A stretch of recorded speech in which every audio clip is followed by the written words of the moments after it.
धन्यवाद बच्चों। आज मैं आपको हिंदी रिमझिम से पाठ 5 दोस्त की पोशाक का अभ्यास कार्य जो आपके बुक में पीछे दिया हुआ है उसका वीडियो बना करके आपको भेज रही हूँ। आप अपने बुक में इसको फिल कर लीजिए, ठीक है। पेज नंबर 38 ओपन करिए। पेज नंबर 38, इसमें क्वेश्चन फर्स्ट यानी प्रश्न 1 दिया है। नसरुद्दीन और जमाल साहब बन ठन कर घूमने के लिए निकले। आपको पता है दोस्त की पोशाक में नसरुद्दीन और जमाल साहब एक दूसरे के बड़े अच्छे दोस्त हैं।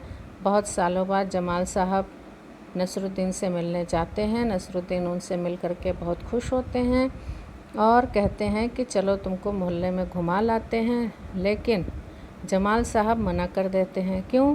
क्योंकि उनके जो कपड़े थे, जो वो पोशाक पहने थे, यानी जो उन्होंने कपड़े पहन रखे थे, वो इतने अच्छे नहीं थे कि वो दूसरों के घर जा कर के और मोहल्ले में घूमें। क्योंकि उनको लग रहा था कि ऐसे पोशाक में अगर मैं किसी के यहाँ जाऊँगा तो वो समझेगा कि ये कितना गरीब है, इसके पास कपड़े नहीं हैं, ठीक है। तो उनसे मना कर देते हैं। तो नसरुद्दीन उनको अपना एक पोशाक देते हैं, अचकन देते हैं। अचकन माने मैंने आपको बताया था कि ढीला ढाला वस्त्र होता है। तो नसरुद्दीन उनको अपनी एक अचकन देते हैं, चमकीली भड़कीली, बहुत ही रंगीन, और कहते हैं कि तुम इसको पहन के चलो मेरे साथ, और फिर वहाँ पर हम लोग इसको क्या करेंगे, पहन के चलो, घूमो, तुमको कोई कुछ नहीं कहेगा, ठीक है।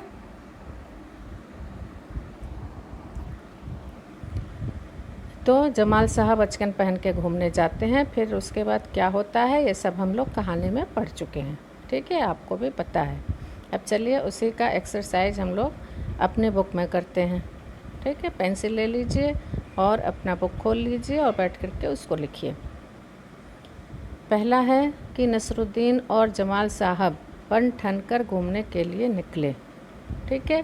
दिया है तुम बन ठन कर कहाँ कहाँ जाते हो, तुम किस किस तरह से बनते ठनते हो, ये आपसे क्वेश्चन पूछ रहा है, ठीक है। तो इसका आंसर आप कैसे देंगे, देखिए दिया है मैं बन ठन कर किसी पार्टी में, विवाह में, रिश्तेदार के घर और बाज़ार घूमने जाता हूँ।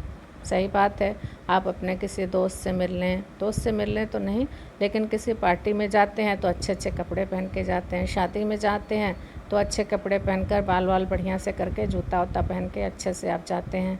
कहीं बाहर घूमने जाते हैं, कहीं पिकनिक पे जाते हैं आप, या कहीं भी बाहर घूमने जाते हैं तो आप अच्छे से सूट बूट करके बढ़िया अच्छा कपड़ा पहन के आप घूमने जाते हैं, ठीक है। तो बन ठन कर माने होता है तैयार होकर। दूसरा है मैं स्नान करके नए कपड़े पहनता हूँ, बालों में कंघी करता हूँ, जूते पॉलिश करता हूँ। यानी ये पूछ रहा है कि बन ठन के तुम क्या क्या, मतलब बनना ठनना क्या होता है। तो उसका आंसर होगा कि मैं स्नान करके नए नए कपड़े पहनता हूँ, बालों में कंघी करता हूँ, जूते पॉलिश करके पहनता हूँ, हाथ में घड़ी बांधता हूँ। इस प्रकार मैं बनता ठनता हूँ, ठीक है।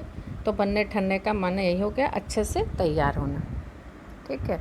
अब उसके बाद आगे का क्वेश्चन है कि तीसरे मकान से निकलकर जमाल साहब ने नसरुद्दीन से क्या कहा होगा, ठीक है। फिर दूसरा है जमाल साहब अपने मामूली से कपड़ों में घूमने क्यों नहीं जाना चाहते होंगे। फिर तीसरा प्रश्न है नसरुद्दीन अपनी अचकन के बारे में हमेशा क्यों बताते होंगे। अब इसका आंसर आपको देना है। तो पहला क्वेश्चन है कि तीसरे मकान से निकलकर जमाल साहब ने नसरुद्दीन से क्या कहा होगा। क्या कहा होगा, जमाल साहब ने अचकन के बारे में कोई भी बात करने के लिए मना कर दिया होगा। उन्होंने कहा होगा तुमने उसका जिक्र क्यों किया, तुम्हारी बात से उन्हें पता चल गया होगा कि ज़रूर कोई ना कोई राज है। क्योंकि जमाल साहब कहते हैं कि भाई इस अचकन के बारे में अगर मैं चुप ही रहूं तो अच्छा है। क्योंकि जमाल साहब ने कहा था कि भाई कुछ बताना मत, क्यों बता रहे हो बार बार इसके बारे में। लेकिन जमाल साहब नसरुद्दीन बार बार बता रहे थे। क्यों? क्योंकि उनकी अचकन बहुत सुंदर थी। उनको लग रहा था कि भाई कोई तो इसकी बड़ाई कर दे कि बहुत सुंदर है, इसलिए वो बार बार अचकन की बात कर रहे थे। दूसरा प्रश्न है जमाल साहब अपने मामूली से कपड़ों में घूमने क्यों नहीं जाना चाहते होंगे। क्यों नहीं जाना चाहते होंगे, कोई भी मामूली कपड़े में घूमने नहीं जाना चाहता है भाई, सब लोग अच्छा कपड़ा पहनते हैं। तो इसका आंसर देखिए, जमाल साहब को लगता होगा कि यदि वे मामूली से कपड़ों में घूमेंगे तो लोग उन्हें गरीब समझेंगे। लोग उनके बारे में यह भी सोचेंगे कि गरीब आदमी है, इसलिए उसके पास अच्छे कपड़े नहीं हैं। ऐसा भी हो सकता है कि लोग उन्हें नसरुद्दीन का नौकर ही न समझ लें। अतः जमाल साहब अपने मामूली से कपड़ों में घूमने जाना नहीं चाहते होंगे। ठीक है।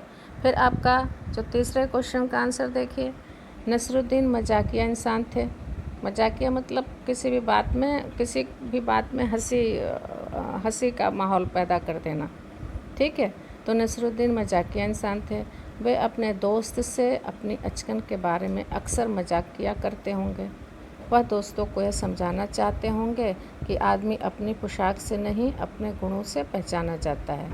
यह भी हो सकता है, या ये हो सकता है कि वो बार बार अचकन के बारे में इसलिए बात कर रहे थे कि उनकी अचकन बहुत भड़कीली थी, बहुत सुंदर थी, तो अगले से सुनना चाहते थे कि वो उनके अचकन की बड़ाई करे, कहे कि अरे वाह बहुत सुंदर अचकन है।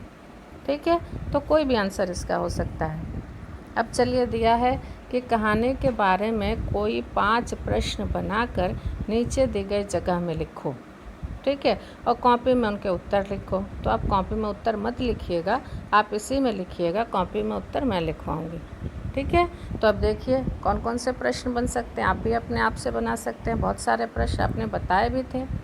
ठीक है। तो पहला प्रश्न देखिए, नसरुद्दीन किससे मिलकर बहुत खुश हुए? किससे मिलकर? अपने दोस्त से, जमाल साहब से, क्योंकि बहुत सालों बाद मिलते हैं एक दूसरे से। तो कोई भी व्यक्ति जब अपने बहुत पुराने दोस्त से मिलता है, आप भी मिलते होंगे तो आपको बड़ी खुशी होती होगी, तो उनको भी बहुत खुशी हुई। ठीक है। दूसरा प्रश्न हम बता सकते हैं कि जमाल साहब ने घूमने जाने से क्यों मना कर दिया? तो इसका आंसर भी आपको पता है, क्योंकि उनके कपड़े मामूली थे, इसलिए वो नहीं जाना चाहते थे। तीसरा प्रश्न बन सकता है कि नसरुद्दीन ने अपने पड़ोसी को जमाल साहब की पोशाक के बारे में क्या बताया? ठीक है। इसका भी आंसर पता है, उन्होंने कहा कि ये जो अचकन इन्होंने पहनी है ये मेरी है। ठीक है। अब आगे चौथा प्रश्न बन सकता है कि नसरुद्दीन ने हुसैन साहब से क्या कहा? हुसैन साहब जो उनके दूसरे पड़ोसी थे। ठीक है। तो उन्होंने उनसे क्या कहा? तो नसरुद्दीन ने हुसैन साहब से कहा, जमाल साहब मेरे पुराने मित्र हैं, उन्होंने जो अचकन पहनी है वो उनकी अपनी ही है। ठीक है। फिर पांचवा प्रश्न बना सकते हैं कि जमाल साहब ने नसरुद्दीन को क्या समझाया था? क्या समझाया था ये आपको भी पता है। उन्होंने कहा था कि भाई इसके बारे में किसी से कुछ नहीं कहना।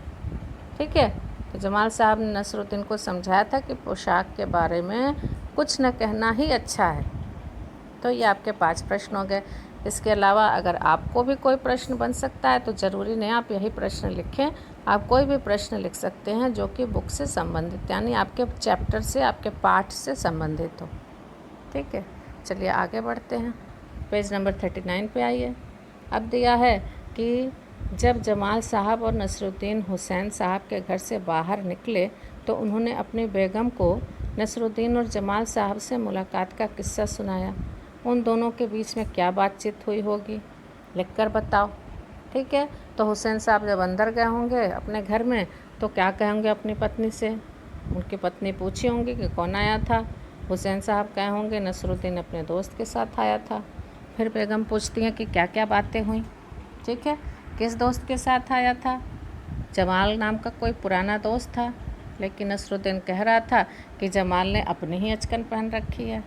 अब उनकी पत्नी हंसने लगी, क्योंकि वो समझ गई तब ज़रूर ही वह अचकन उनकी अपनी नहीं होगी। वो समझ जाती हैं और कहती हैं कि अगर वो अचकन के बारे में बात कर रहे थे तो निश्चित ही वो अचकन उनकी अपनी नहीं होगी। हुसैन साहब कहते हैं हाँ हाँ, उसने तो नसरुद्दीन की ही अचकन पहन रखी थी। यह वही अचकन है जो नसरुद्दीन ने पिछले साल अपनी बहन की शादी में पहनी थी। ठीक है। हुसैन साहब पहचान जाते हैं और कहते हैं कि हाँ हाँ सही कह रही हो, ये वही अचकन थी जो उसने अपनी शादी में एक बार पहनी थी, मैंने उसको देखा था। ठीक है। अब चलिए आगे बढ़ते हैं।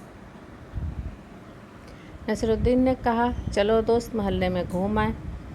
जब नसरुद्दीन अपने दोस्त से मिले, वे उसे अपना मोहल्ला दिखाने ले गए। जब तुम अपने दोस्तों से मिलते हो तो क्या क्या करते हो, तो आप अपने से भी लिख सकते हैं। ठीक है। अब आइए, दिया है कि नसरुद्दीन की बात सुनकर जमाल साहब पर तो मानो घड़ों पानी पड़ गया। मैंने आपको बताया था कि घड़ों पानी पड़ना एक मुहावरा है। ठीक है, इसका क्या मतलब हो सकता है? तो इसका मतलब हो सकता है कि घड़ों पानी पड़ना, मैंने आपको बताया था कि लज्जित होना होता है। घड़ों पानी पड़ना यानी आदमी कहता है कि उसकी बात सुनकर वो तो झूठ बोल रहा था, लेकिन असलियत सामने आते ही उसके ऊपर घड़ों पानी पड़ गया। ठीक है, तो ये एक मुहावरा है। मुहावरा हम वाक्य में क्यों लगाते हैं? उससे वाक्य सुंदर बन जाता है, इसलिए मुहावरे का प्रयोग वाक्य में करते हैं। ठीक है, अब देखिए ये कह रहे हैं कि इस मुहावरे को सुनकर मन में एक चित्र सा बनता है। ज़रूर बनता है भाई, घड़ों पानी यानी घड़ा रखा है और पूरा घड़ा का पानी मेरे ऊपर पड़ गया, तो चित्र तो बनता है। ठीक है, इसके अलावा और भी बहुत सारे मुहावरे हम बना सकते हैं, जैसे दिया है इसमें कि सिर मुड़ाते ही ओले पड़ना। ठीक है, यानी अभी एक परेशानी है ही, तब तक दूसरी परेशानी आ गई। ऊँट के मुंह में जीरा, यानी कोई बहुत हिस्पुष्ट व्यक्ति है और उसके सामने अब थोड़ा सा कुछ रख दे खाने के लिए। दिया तले अंधेरा, यानी कोई बहुत ज़्यादा ज्ञानी है और उसका जो बेटा है उसको कुछ नहीं आता है। ईद का चाँद, यानी बहुत दिन पर दिखाई देना। ठीक है, आंसर दिया है, देखिए घड़ों पानी पड़ना यानी बहुत लज्जित होना। ठीक है, ऊँट के मुंह में जीरा, ऊँट के मुंह में जीरा माने होता है कि कोई बहुत, मैंने आपको बताया कि कोई बहुत हिस्पुष्ट व्यक्ति है और उसको हम बहुत थोड़ा सा कुछ खाने को दे दें तो उसका उससे पेट भरेगा ही नहीं। ठीक है, दिया तले अंधेरा, यानी कोई दिया तले अंधा, चिराग तले अंधेरा, ये भी मुहावरा है। दिया तले अंधेरा, आप देख रहे हैं दिया जल रहा है, नीचे अंधेरा है, इसके माने होता है कि किसी ज्ञानी व्यक्ति के घर में अज्ञानी का पैदा हो जाना। ठीक है, अब चलिए दिया है आगे, नसरुद्दीन एक भड़कीली अचकन निकाल कर रहा है। भड़कीली शब्द बता रहा है कि अचकन कैसी थी, कैसी थी यानी एकदम चटकदार, चमकदार एकदम नहीं। कहानी में से ऐसे ही और शब्द छांटो जो किसी के बारे में कुछ बताते हों, उन्हें छांटकर नीचे दी गई जगह में लिखिए।